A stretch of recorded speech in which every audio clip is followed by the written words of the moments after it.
For us as a service company to survive and thrive, we need strong producers. And producers can't survive and thrive without demand for natural gas. And the beauty of this natural gas, this conference, as I look at it, is the missing link.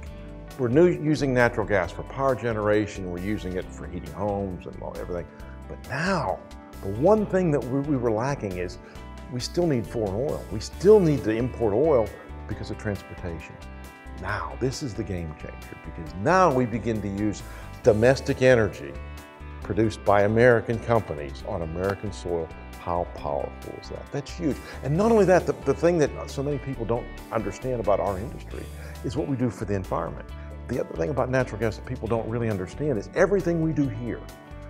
To run a car today, we've got to refine the oil. Well, if we don't refine it, it's going to be refined someplace else under someone else's environmental laws, which aren't as strong as ours.